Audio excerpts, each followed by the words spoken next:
Bonjour, je suis Christelle Gonard.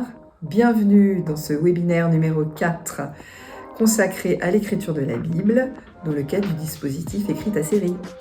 Le petit sommaire de ce webinaire, donc je vais brièvement me présenter. Ensuite, je vous remettrai en contexte ce que nous on appelle une Bible dans notre métier, dans notre jargon de scénariste, qui fait partie d'un ensemble de ce qu'on appelle les documents de vente dans l'audiovisuel et le cinéma. On n'a pas de Bible au cinéma par exemple, par contre dans l'audiovisuel pour les séries, effectivement, on a ce qu'on appelle une Bible. Ensuite, je vous parlerai dans ce qu'on appelle le dossier artistique, parce que nous, souvent, on nous demande effectivement une Bible à nous scénaristes, mais ensuite le producteur, quand il va commencer à démarcher pour son film ou sa série, lui compose un dossier artistique un petit peu plus important. Je vous en parlerai parce que je pense que vous pouvez récupérer des éléments dits de ce dossier artistique dans le dossier que vous allez rédiger avec vos élèves. Ensuite, je vous donnerai des conseils donc, pour rédiger ce dossier, et notamment la Bible, bien sûr. Il y aura un petit temps sur une étude de cas, donc je vous parlerai d'une expérience que j'ai eue pour la rédaction d'une Bible, d'une série d'anthologies que j'ai co-écrite avec Pauline Recafoul. Je vous raconterai toutes les étapes et tous les méandres. On finira comme ça sur un petit slide à retenir et puis un petit quart d'heure de questions-réponses. Donc, je m'appelle Christelle Gonard, je suis scénariste depuis plus de 15 ans maintenant. Je suis devenue scénariste dans le cadre d'une reconversion professionnelle. Avant cela, j'avais travaillé dans le cinéma, j'avais travaillé en distribution, j'avais travaillé sur la sortie des films de Michael Haneke, d'Abbas Kiarostami, beaucoup de films d'animation. Ensuite, je suis passée de l'autre côté de l'écran, je suis allée travailler dans une salle de cinéma où j'étais assistante de programmation, et à 30 ans, je me suis donc formée au métier de scénariste, puisque j'avais envie, quand j'étais petite, je voulais être écrivaine, et puis après, écrivain plus cinéma égale scénariste. Donc voilà, je suis devenue scénariste à 30 ans, et je fais ça maintenant depuis 15 ans. Je travaille encore beaucoup en animation, qui est un secteur assez dynamique, assez ouvert aussi aux jeunes talents. La France est championne en Europe en termes de production, d'exportation et troisième au monde, troisième pays producteur-exportateur. Donc c'est un très beau secteur avec plein de séries très différentes, des univers très variés qui, pour un scénariste, c'est assez agréable de travailler en animation. Je fais aussi de la direction d'écriture. Ça veut dire quoi? Ça veut dire que je dirige des équipes de scénaristes, ce qu'on appelle aujourd'hui des writing rooms, mais ce que j'appelle des ateliers d'écriture. Et je suis également formatrice.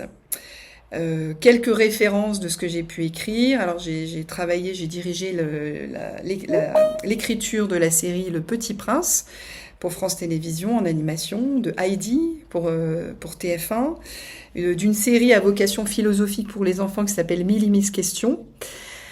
Voilà, et puis aussi je suis allée un petit peu du côté de la fiction, où j'ai écrit un unitaire qui s'appelle Classe Unique, j'ai écrit sur des séries procédurales comme K1, Tandem, etc. Et j'ai travaillé aussi avec le papa des drôles de petites bêtes sur un long métrage cinéma. Voilà, donc j'ai pu, dans le cadre de mes expériences diverses et variées, rédiger des bibles, que ce soit des bibles originales, c'est-à-dire avec des vrais projets originaux, comme celui que je vais vous présenter dans l'étude de cas, ou alors travailler sur des bibles, ce qu'on appelle des bibles d'adaptation. Typiquement, sur Le Petit Prince ou sur Heidi, il y a une œuvre à la base, et ensuite, qu'est-ce qu'on fait, qu'est-ce qu'on extrait de ces œuvres pour en faire une Bible, c'est-à-dire ce document de référence qui va à la fois servir à vendre le projet, mais qui va aussi ensuite servir à toutes les équipes d'écriture pour écrire les nombreux épisodes d'une série. Je vous recontextualise effectivement la Bible. La Bible fait partie de ce qu'on appelle des documents de vente dans l'audiovisuel et le cinéma. Alors, ce ne sont pas tout à fait les mêmes en cinéma et en série. En cinéma, aujourd'hui, pour financer un film, pour le vendre, il faut effectivement un scénario avec mention des auteurs, mention du réalisateur, mais bien sûr c'est important, il faut un producteur aussi, et il faut du casting. Ça c'est un espèce de package aujourd'hui qui est assez attendu au cinéma. Et effectivement, on n'a pas de Bible au sens où on l'entend en série et la façon dont je vais vous la décrire. Alors j'ai mis une petite différence entre les États-Unis et la France. Pour financer une série, pour vendre une série, aux États-Unis, pays de l'image et pays quand même de l'audiovisuel et du cinéma, il y a un élément qui est très important, c'est le pilote tourné. C'est-à-dire que les diffuseurs, souvent, ce qui les intéresse, c'est tout de suite la première part du gâteau, c'est ce pilote tourné. Donc il y a une saison des pilotes, tout ça, l'industrie audiovisuelle est très structurée. Il y a une saison des pitchs, une saison des pilotes, et ensuite les différentes chaînes choisissent en fonction du pilote. Donc tout de suite, on veut voir de l'image, on veut voir du son, on veut voir le premier épisode. En France, où on a une tradition plus littéraire, on y arrive évidemment, mais on est encore beaucoup sur le texte. Et aujourd'hui, pour finir une série, la première étape qu'on nous demande, c'est une Bible écrite, et aussi à côté, évidemment, le pilote, puisque toutes les us et coutumes professionnels anglo-saxons arrivent en France depuis pas mal d'années déjà. Donc aujourd'hui aussi, on nous demande très rapidement, on nous demande le pilote, c'est-à-dire l'écriture du scénario du premier épisode. Et enfin, on nous demande dans le cadre j'y reviendrai, dans le cadre de séries feuilletonnantes, ou pas forcément, ça peut être aussi dans le cadre d'anthologie, on nous demande les arches. Alors, je reviens donc un tout petit peu en arrière. Là, je vais vous montrer différents exemples de bibles ou de dossiers artistiques. Là, je vous ai affiché des pages du dossier artistique de la série de Catel Quillet-Verret qui s'appelle Le Monde de demain sur la naissance du hip-hop en France dans les années 90. Une série qui a été produite et diffusée sur Arte et ensuite sur Netflix. Le dossier artistique, c'est juste pour faire une toute petite parenthèse sur le dossier artistique par rapport à la Bible. Le dossier artistique, évidemment, il y a des éléments littéraires, comme vous voyez dans le sommaire. Donc, il y a le fameux épisode 1, le pilote, avec sa version dialoguée. Il y a aussi le synopsis des épisodes 2 à 6, puisqu'on est sur une série. Et ensuite, il y a la note d'intention des auteurs. Il peut y avoir aussi une note d'intention du producteur. Et eux, en annexe, ils ont mis l'après-Bible, note sur l'univers et les personnages, le mood board, qui est très important, très intéressant, j'y reviendrai aussi avec vous. La filmographie de la société de production, le CV de l'équipe de création et un devis détaillé. Ça, c'est ce qu'on appelle dans notre jargon le dossier artistique. Il est très très complet, il y a des éléments chiffrés. C'est l'étape souvent après la Bible. Voilà, donc là, venons-en aux Bibles. Alors, j'ai voulu, comme je travaille beaucoup en animation, j'ai voulu vous montrer quelques pages d'une Bible, d'une série d'animation. Donc, vous avez le sommaire à gauche, avec tous les éléments, qui indiquent tous les éléments que contient cette Bible. Donc, cette Bible va contenir évidemment des informations sur le concept, sur le ton, la cible. C'est assez important en animation parce que souvent, qui dit animation dit enfant, et aujourd'hui, effectivement, on écrit beaucoup quand on fait de l'animation pour les enfants. Et donc, en animation, on écrit souvent pour les enfants. Donc, quand nous, scénaristes, on a une idée de série ou qu'on adapte une bande dessinée, parce qu'on adapte beaucoup d'œuvres jeunesse, il est important de savoir à qui on s'adresse et de le spécifier dans la Bible. Les valeurs par exemple, que peuvent porter la série, donc l'univers, les héros, les personnages récurrents, les personnages secondaires, les relations entre les personnages, les décors, les épisodes. Voilà, ça c'est un sommaire assez classique. Ensuite, je vous l'ai mis délibérément en premier. Ensuite, vous avez la première page de présentation et je vous ai mis un petit exemple sur la droite d'une page avec Célestine qui est la petite souris, qui est l'héroïne. C'est aussi un document que vous pourrez retrouver sur le site du CNC. J'en profite juste pour vous dire que ce qui est intéressant, je voulais vous montrer cette Bible de série d'animation, c'est que si vous avez des étudiants, des élèves qui travaillent, qui ont une envie de série d'animation, n'hésitez pas évidemment à leur faire dessiner les personnages qu'ils vont créer.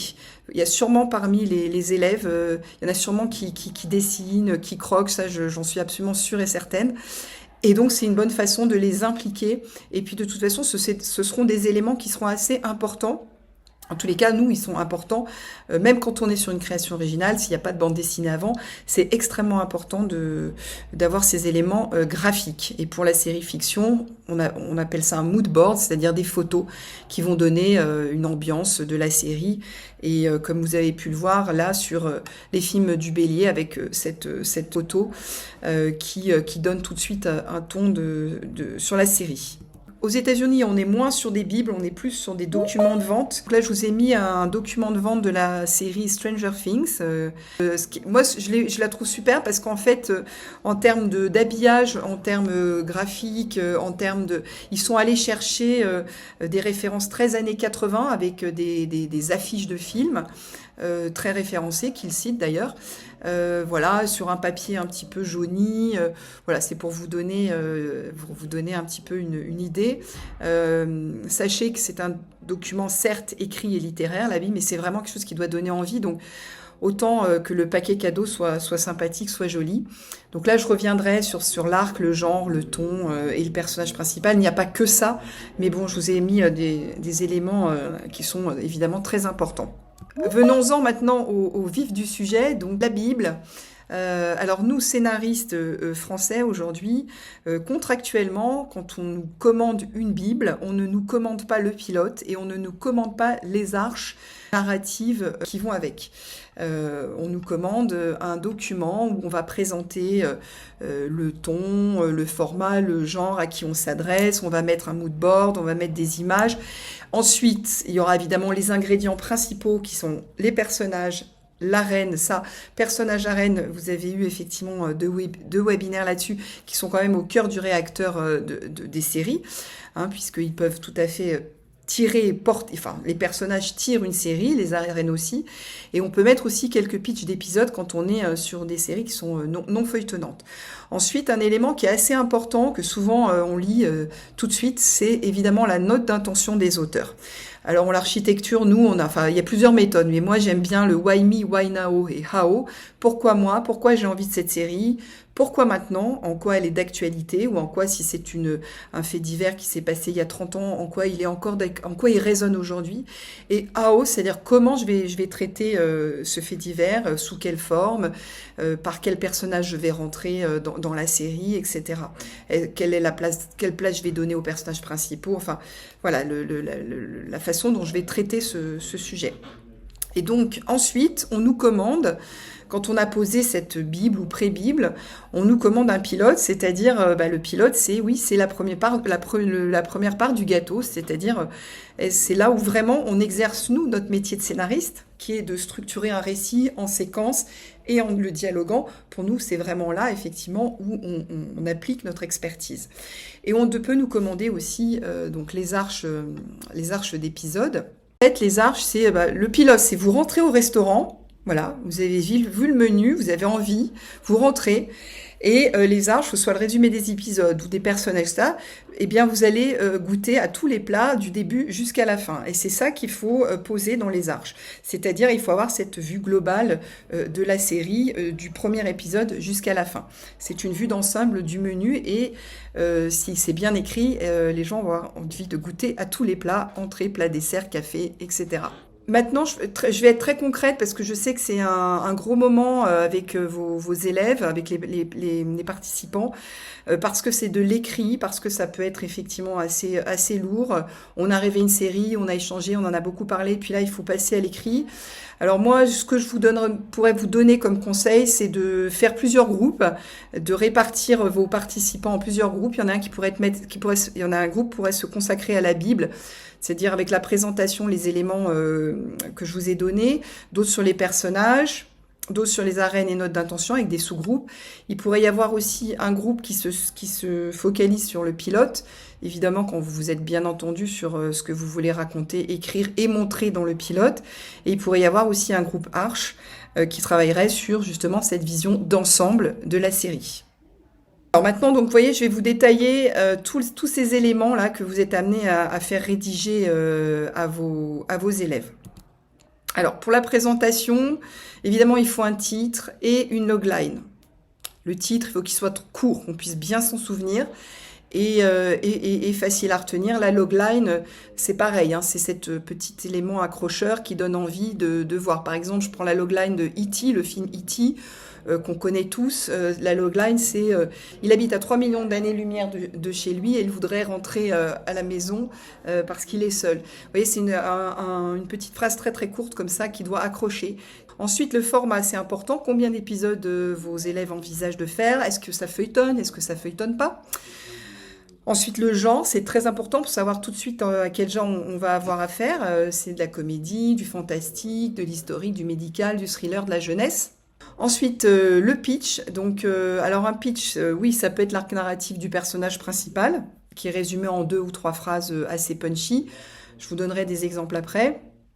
Ou ça peut être un résumé très très bref de la série.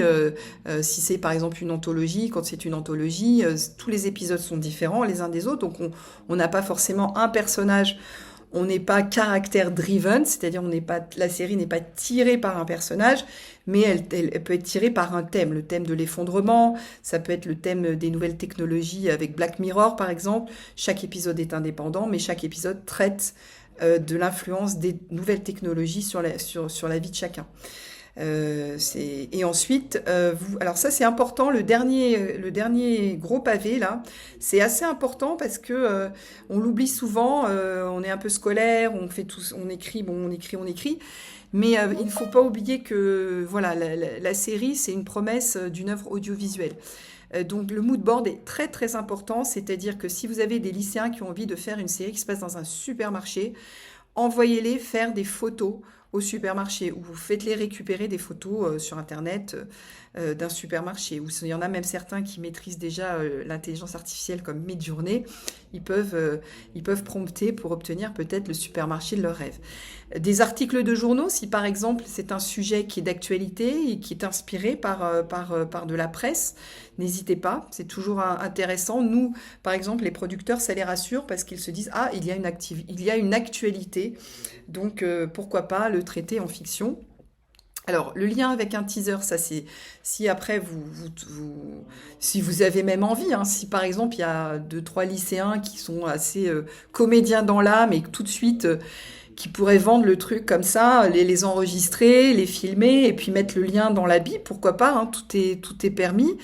Un lien avec un extrait de musique, un extrait musical original. Pareil, si vous avez un élève qui adore composer, qui pense déjà à 3 notes sur cette série, moi je dis allez-y, on est dans l'audiovisuel, donc allez-y.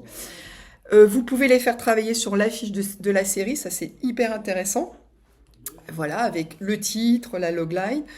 Vous pouvez aussi vous amuser en termes de présentation à imaginer une interview fictive d'un comédien qui a accepté de jouer, qui a accepté d'avoir par exemple le rôle principal et qui dit voilà, moi j'ai lu la Bible, elle a été formidable, le rôle du héros c'est tout à fait moi. Enfin, il y a plein de moyens comme ça d'agrémenter la Bible avec des éléments qui vont tout de suite qui permettent surtout de caractériser au mieux la série et de lui donner sa dimension audiovisuelle.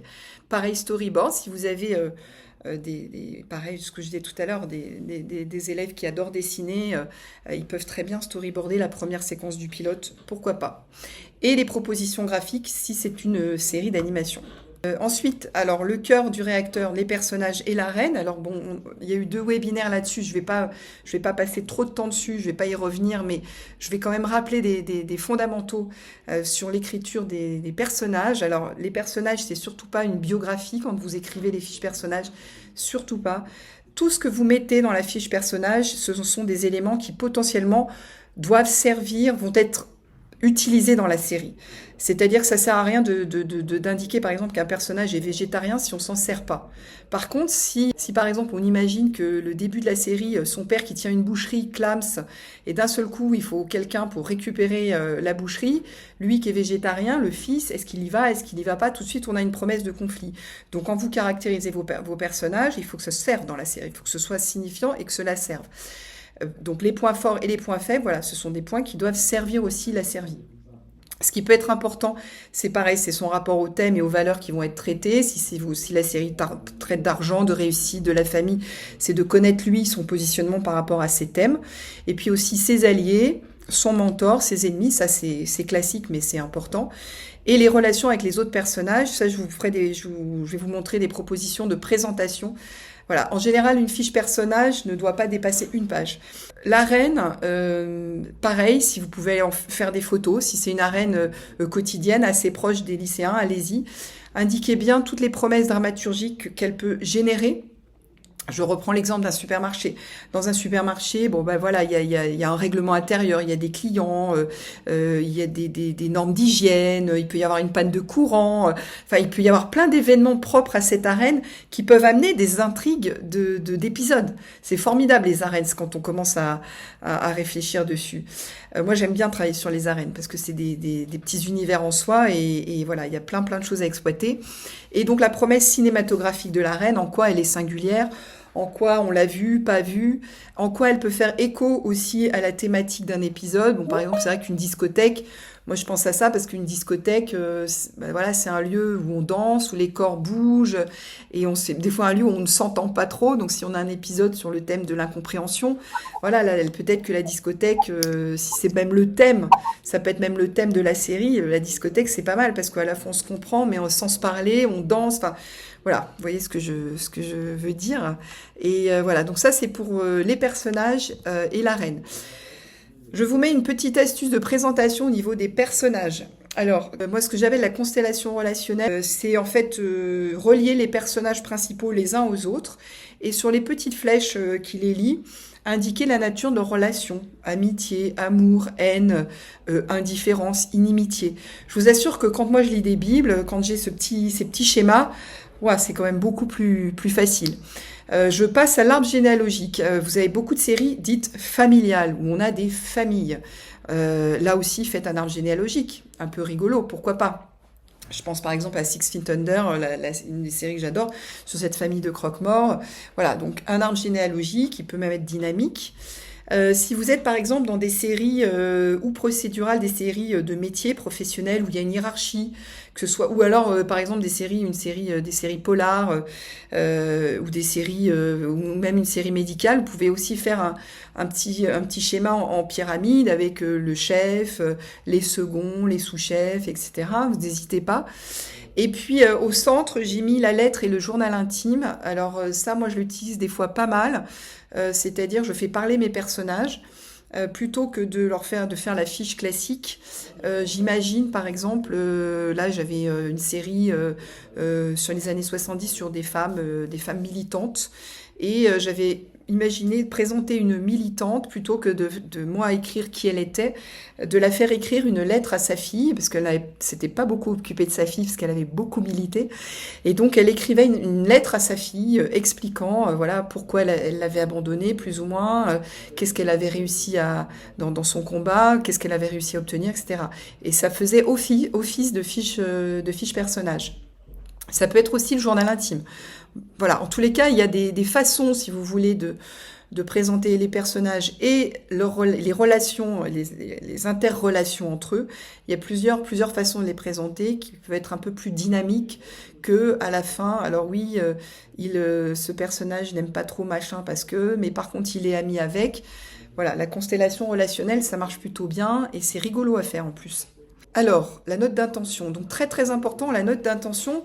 Pourquoi ? Parce que c'est ce qui fait que, à sujet équivalent, un producteur va dire je préfère Paul, la façon dont il me présente le traitement de ce sujet en série, plutôt que Jacques. C'est vraiment là où on se singularise, nous, scénaristes.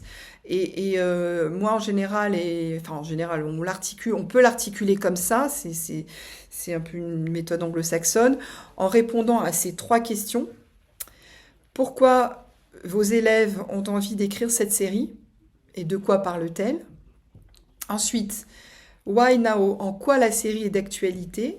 Quelle nouveauté elle apporte sur le sujet traité? Parce qu'on peut avoir envie d'une série historique parce qu'aujourd'hui elle résonne avec une thématique de notre temps. Et how, c'est-à-dire comment vont-ils la raconter? Est-ce qu'il va y avoir des flashbacks? Est-ce qu'on va imaginer qu'à chaque épisode, on traitera un personnage?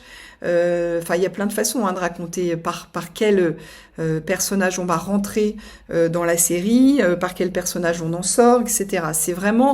C'est un exercice qui est pour moi fondamental parce que en fait, si on est bien d'accord et bien calé, on peut embarquer derrière, les producteurs, les partenaires. C'est très important cette note d'intention. Voilà, donc là, ça se présente de manière assez sobre, hein, c'est-à-dire vous la rédigez, vous pouvez répondre à ces questions, vous pouvez leur poser la question, vous pouvez faire un tour de table et puis noter, vous pouvez, chacun peut abonder à chaque question, il y en a qui ont peut-être des réponses sur le why me, d'autres qui pas sur le comment. Là, il y a pas trop j'ai pas trop de méthodes. Je passe vraiment par ces trois questions. Voilà, je vous ai mis la note d'intention du monde de demain. Elle est assez importante. Donc, c'est une note d'intention des auteurs-réalisateurs, hein. Donc, vous voyez, elle fait 3 pages. Là, vous pouvez aussi la trouver sur le site du CNC. Donc là, il raconte un petit peu, puisque c'est une série historique, hein, qui reprend l'histoire de NTM, des leaders, etc. Donc il reparle évidemment des personnages, mais surtout, pour moi, il parle beaucoup du côté pionnier. C'est des pionniers. En fait, le sujet de la série du monde de demain, c'est des pionniers. D'ailleurs, on le voit tout à la fin de la page 2, les aventures débridées racontent l'enthousiasme à faire arriver un monde nouveau. Voilà, le thème, il est là, c'est des pionniers en musique, c'est des jeunes dans les années 80, oui, c'est plutôt années 80, années 90 qui arrivent comme ça, qui vont débouler sur la scène musicale. Et donc ça, c'est ce qui évidemment a motivé les auteurs. Alors alors là, tout ce qui est ton, vous pouvez le mettre là, si voilà, par exemple, ils expliquent que c'est souvent par l'humour, par la tendresse, la fantaisie que nous aurons accès à l'humanité des personnages, donc une tonalité drôle et enlevée. Voilà, là dans la note d'intention aussi, on peut aussi parler du ton de la série. Est-ce qu'elle va être drôle, triste, voilà.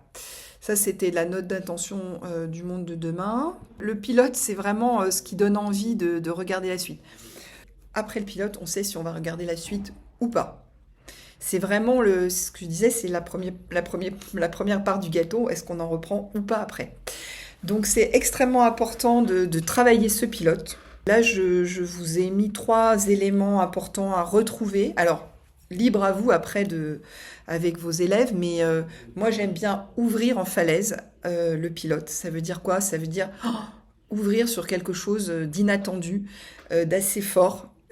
Parce que vous savez que les spectateurs se concentrent souvent les premières minutes et que voilà, s'il n'y a pas quelque chose qui les accroche, ça peut être difficile après de les faire tenir. Donc moi j'aime bien travailler mes ouvertures, mes entrées de pilote.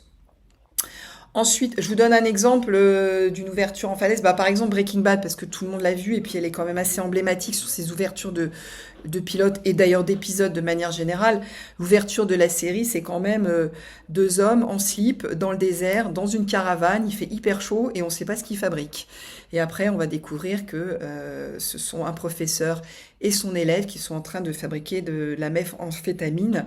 Et ensuite, on va dérouler la présentation. On va revenir à la routine, on va revenir à l'élément déclencheur qui projette les héros dans l'aventure, mais on ouvre en falaise. Donc, c'est important pour le groupe qui travaillerait sur la rédaction du pilote de les faire penser à cette ouverture en falaise. Et surtout qu'ils n'aient pas peur, ils vont dire « Ah oui, mais les spectateurs vont pas comprendre. » Si, les spectateurs, ils vont comprendre parce qu'après, on va leur expliquer. Mais voilà, c'est super important, cette ouverture en falaise. Et puis après, vous avez le corps du pilote. On revient sur la routine du héros. Walter White, il est professeur, machin, il a un cancer, sa femme, blablabla. Et ensuite, il se lance dans l'aventure pour gagner de l'argent. Ça, je vous refais pas, hein, c'est de la dramaturgie que vous connaissez déjà. Suite d'événements, etc. Et on arrive vers la résolution, qui n'est pas la solution, hein, bien sûr. Résolution n'est pas solution, mais en tous les cas, on ferme, on a ouvert quelque chose, on ferme, c'est-à-dire s'il y avait un objectif atteint pour un personnage, on le ferme à la fin. Et ensuite, il y a ce fameux le cliff or not cliff. Alors, est-ce qu'il faut un cliffhanger ou est-ce qu'il n'en faut pas ? Alors, avec la pratique du binge-watching, le cliffhanger, il a perdu un peu de sa superbe parce que, en général, voilà, aujourd'hui, on peut regarder à la suite les épisodes. On n'est pas obligé d'attendre le lendemain, voire la semaine suivante. C'est pour ça, d'ailleurs, qu'on mettait des cliffs très très forts avant dans nos épisodes. C'est parce qu'ils n'étaient pas disponibles tout de suite. Et donc, il fallait se dire, ah non, mais moi, c'est tellement fort que oui, je vais attendre 24 heures, une semaine pour voir la suite. Aujourd'hui, c'est un peu moins le cas, donc c'est toujours intéressant quand même de travailler là-dessus. Hein. On relance le désir. En fait, c'est ça, c'est relancer le désir du spectateur de revenir le lendemain. Mais bon, si le pilote est bien structuré et très accrocheur et très solide, le cliffhanger, c'est un peu la cerise sur le gâteau aujourd'hui. Voilà. Mais c'est bien quand même d'y penser.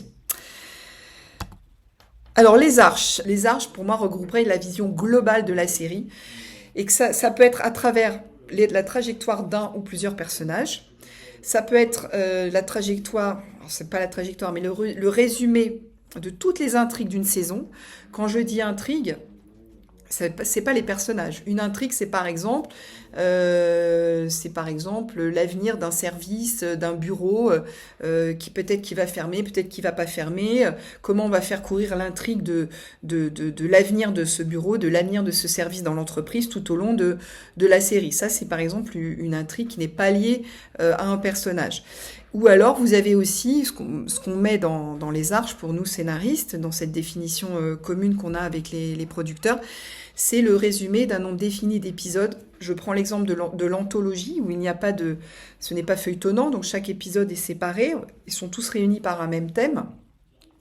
On va résumer ce qu'on va voir dans chaque épisode de cette anthologie. Donc voilà, en fonction de ce que les élèves choisissent, si c'est une anthologie, faites-les travailler sur, si par exemple vous avez 6 épisodes, sur le thème par exemple de l'engagement, ils peuvent imaginer 6 petits résumés des 6 épisodes sur ce thème-là, qui se passera dans des univers très différents. Hein. Ils sont totalement libres, puisqu'on est dans une anthologie, mais qu'on est relié par ce thème-là. Alors, je vous avais donné des exemples pour bien saisir la nuance entre l'arc narratif d'une saison et l'arc narratif de personnages. Donc, l'arc narratif de la saison 1 de Breaking Bad, c'est résumé, vous voyez, en 6 points. Tout ce qu'on va voir dans la saison 1, et ça concerne bien sûr Walter White, mais pas uniquement, ça concerne aussi Jesse Pinkman, c'est vraiment un duo de héros. Donc on résume du début jusqu'à la fin, je ne vais pas vous le relire, mais grosso modo, on a tout ce qui va se passer, la routine, l'élément déclencheur, le quotidien. Le plot central de la saison, c'est qu'il est obligé de reprendre le trafic. Il avait arrêté parce que ils avaient dessoudé un mec et ça devenait vraiment compliqué. Il avait fait disparaître et voilà, ils avaient quelques cas de conscience, donc ils avaient arrêté. Mais finalement, il est obligé de reprendre le trafic pour payer ses soins parce qu'il est malade, il est atteint d'un cancer. Et à nouveau, ça a relancé l'aventure. Et le clip de la saison 1, c'est que pour être performants dans leur nouveau métier, ils devaient s'associer avec un autre dealer qui se révèle être un véritable psychopathe. Il est trop tard, ils ne peuvent plus faire marche en arrière. Ça, c'est vraiment tout ce qu'on voit dans la saison 1. L'arche narrative de Walter White, donc, qui est le personnage principal, elle tient en une phrase. Et on pourrait résumer l'arche narrative de Walter White sur le fait que c'est un professeur de chimie assez inoffensif et donc malade qui va devenir un baron de la drogue cruel et sans pitié. Et Jesse Pinkman, qui est son alter ego et son associé, qui lui est un petit trafiquant de drogue assez minable, qui bizarrement va progressivement incarner la boussole morale de la série. C'est-à-dire quand Walter White s'enfonce dans le mal, lui s'élève vers la lumière. Donc c'est assez intéressant. Ce qui était intéressant sur Breaking Bad, c'est que fin de la saison 5, c'était assez ouvert sur Jesse Pinkman. On ne savait pas trop ce qu'il allait devenir. Et le film, ils ont fait un film. Alors pour le coup, ils donnent la réponse dans le film. Je ne sais pas si vous l'avez vu, El Camino, où il lui offre une sortie, une assez jolie sortie, puisqu'il va changer d'identité et il va refaire sa vie. Il tourne la page. Voilà, ça c'est vraiment les arches narratives des 2 personnages principaux.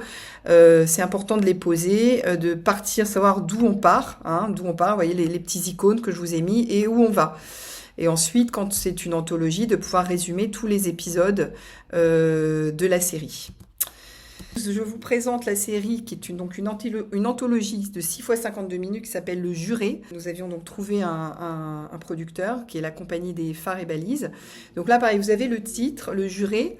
Et là, vous avez donc cette fameuse logline qui est pour croire avec certitude, il faut commencer par douter. Tout ça est inspiré, alors je vous explique, je suis partie d'une expérience personnelle, c'est pour ça que je vous disais la note d'intention, c'est assez important parce que ça relie le sujet aux élèves. D'une expérience personnelle où j'ai été convoquée pour être jurée d'assises. J'ai trouvé cette expérience assez incroyable et je me suis dit mais voilà, j'aimerais en faire une fiction. Et on a pas mal de séries procédurales en France, on a des meurtres, on voit beaucoup d'avocats, on voit beaucoup de policiers et on voit pas beaucoup de jurés. Et je suis partie sur une anthologie en me disant à chaque épisode on aurait un juré qui reçoit la lettre de convocation et qui va suivre comme ça, qui va être juré pendant tout le procès. On va le suivre pendant le procès, on va le suivre chez lui. Comment cette fonction-là le traverse, cette trajectoire émotionnelle, parce qu'on passe, quand on reçoit la lettre, on est toujours un peu sidéré. On se pose la question de sa légitimité vis-à-vis de la justice. Et ensuite, comment on va former une communauté de citoyens, de jurés pendant le procès, etc. Des amitiés se nouent. Et voilà, j'ai commencé à travailler toute seule parce que j'avais pris beaucoup de notes. Donc j'ai travaillé d'abord sur un concept. Le concept était très simple, c'était de raconter le quotidien extraordinaire de citoyens ordinaires, puisque quand on est juré d'assises, c'est quand même des situations assez extraordinaires. Et c'est ça qui m'intéressait, de plonger dans une situation extraordinaire en suivant un juré. Et je voulais faire une anthologie parce que je voulais que chaque épisode se passe dans différentes villes de France.